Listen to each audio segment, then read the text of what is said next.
Hey guys, from the title you can already tell what I'm going to be talking about, and I just want to say that this was a particularly tough subject for me to talk about because of the youngster that I do mention within this. But I do hope that if any of you are being bullied or have been bullied, you've overcome your situation or can overcome your situation, and wish you all the best. Um, yeah, so I hope you enjoy it. Thanks a lot.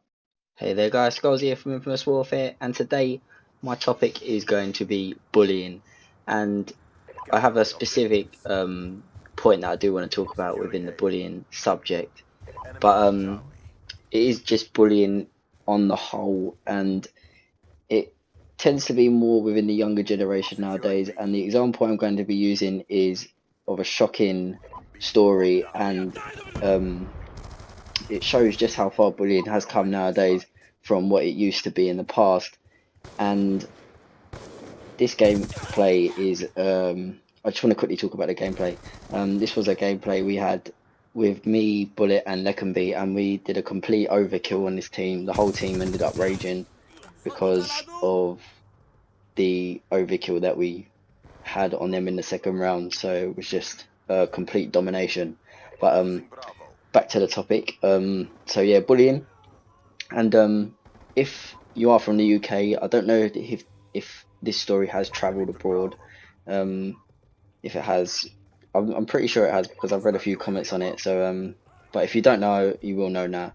Recently, a few days ago, a young child, the age of 9, from the UK, um, committed suicide. Shockingly enough, due to bullying, and it's very shocking to hear about a 9-year-old taking his own life due to something that other kids have verbally abused him, and in this case, sort of almost physically abused him, but I will get to that.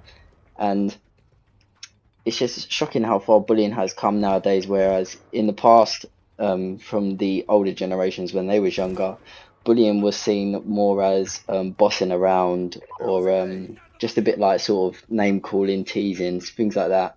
Whereas nowadays, bullying tends to be more around racial, actual verbal slangs, abuse, and even physical in terms of actually waiting for the victim and actually fighting them or putting them in a vulnerable position and making them do things that they wouldn't want to do, giving up their belongings, things like that. So the bullying scale has escalated over the years, and for it to rise to the point where a 9-year-old actually takes his own life because he probably feels that no one's there to help him, or he's too afraid to ask for help for fear of reprisals and it coming back to him, or the bullying getting worse, because that is the main fear amongst victims of bullying. They fear that if they do tell someone, then they are gonna then the bullying's just gonna become worse. And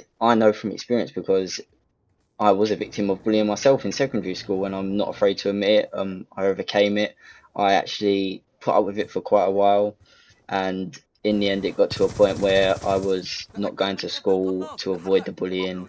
I mean, it wasn't physically abused, like physical bullying, like fighting or being beaten up. It was more like my money was being taken from me, and it was sort of like I was being made to fear that something would happen to me. So I would fake illnesses to get off school. And in the end, I think people did start to figure out what was going on. So it did come out. Had people not figured out, I'm not sure whether I would have told anyone or not. But in the end, it did come out, and I'm glad it did because it got dealt with quite swiftly from my school. And that, depending on the school's policy of bullying, it can be dealt with fairly swiftly. Names may not even be mentioned, whereas in my case it wasn't mentioned. I didn't wasn't made to go up to the bully with the student, with the teacher or headmaster or whatever, head of year, and point him out and say this is the guy who's doing it. It was done fairly easily, and it stopped.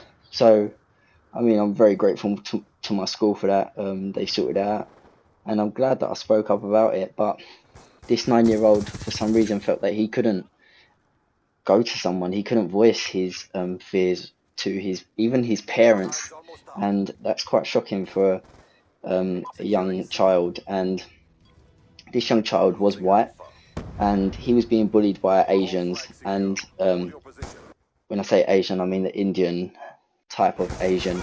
And it's been said that it wasn't a racial abuse, but he was targeted quite often by these youths.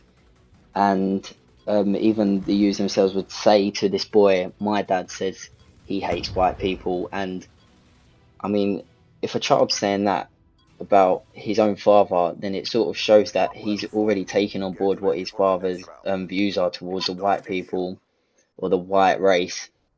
So they've probably picked it up. And I read a comment online saying about these children who were bullying this young boy were budding jihadi wannabes, like they was hopefuls of hopefully becoming jihadis or whatever it is in the future. So it shows that they're already putting into practice forms of, in a way, verbal torture, from putting this kid physically in a corner with a plastic knife and saying to him the next time it will be a real knife. So you think being a 9-year-old and having children come up to you and say this, that's pretty shocking and in fact scary. And I know I wouldn't even want to be on the end of that at my own age now. So God knows what that kid must have been going through to be in that situation. And like, it was just horrible that he actually. I feel sorry for him because, and his parents, because they now have to live with the knowledge that their own son couldn't come and talk to them about this situation, and he ended up taking his own life. He hung himself in his room. So I mean, that is pretty bad for a child to actually put himself through that physical torture of and emotional torture of setting that up and doing it. And it's just horrible to think of, being a parent myself, knowing if my child was being bullied. I wouldn't know what to do. I'd obviously want to go down and smash that kid's head in, and who's doing it, and I bet them parents do as well, knowing that it was possibly racial. And but that's all I'm going to say on that right now, because I feel like it's just going to come across like a racial slander towards these Asians who have done it. But I do hope that they get well, they've got to live with it, knowing that they put that child through that. And yeah, so for now, you can see the overkill now. We actually had a VTOL warship, a Lone Star, and dogs, and they just raged. So that is it, guys. Please, I hope you have enjoyed this commentary. Please rate, comment, subscribe, and come back for more, and I will see you soon. Thanks a lot. Bye bye.